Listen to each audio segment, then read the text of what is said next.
నమస్తే, welcome to leaders news.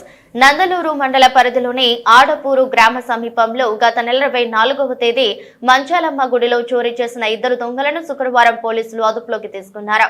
Rajampet ASP Manoj Ramanath Hegde Nandaluru police station లో media సమావేశం నిర్వహించి వివరాలు వెల్లడించారు. ఈ సందర్భంగా ఏఎస్పీ రామనాథ్ హెగ్డే మాట్లాడుతూ మూతపడిన ఆల్విన్ కర్మాగారం వద్ద రాజంపేట రామ్నగర్ కు చెందిన తలారి బాలకృష్ణ, కర్నూలు జిల్లా అల్లంకొండు గ్రామానికి చెందిన పుర్లగుంట రామంజీలను అదుపులోకి తీసుకుని వారి వద్ద నుంచి చోరీ చేసిన 99,000 రూపాయలు విలువ చేసే 3 వెండి కిరీటములు, 2 వెండి పల్లెములు, 1 శటకోపము, 3 వెండి దీపాలను స్వాధీనం చేసుకుని ముద్దాయిలను రిమాండ్ కు తరలిస్తున్నామన్నారు.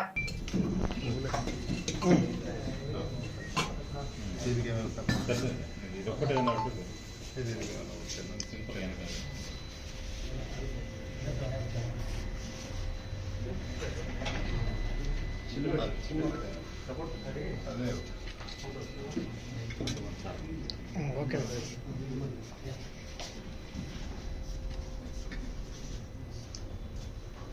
సార్ కొద్ది చూడండి. హ్యాపీ న్యూ ఇయర్ తీసుకురండి సార్.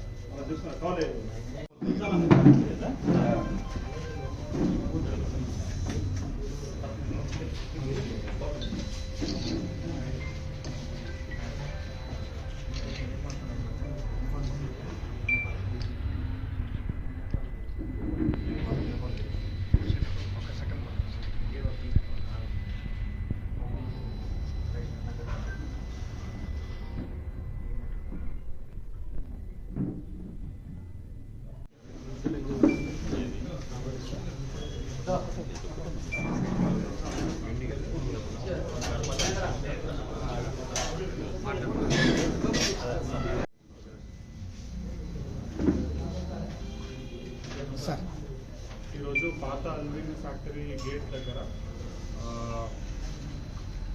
ఇద్దరిని అరెస్ట్ చేశాము. తలారి బాలకృష్ణ 40 years, ఇంకొకరు పుర్లగంట రామాంజలి.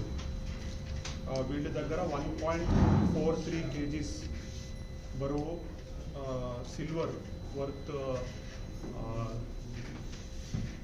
99,000 ఇది సీజ్ చేసుకున్నాము. ఈ క్రైమ్ వచ్చి 24/12/2024కి జరిగింది. క్రైమ్ నంబర్ 169/2024 టెంపుల్ థెఫ్ట్ అనేది. వీటిని అరెస్ట్ చేసి రిమాండ్కి పంపిస్తాము.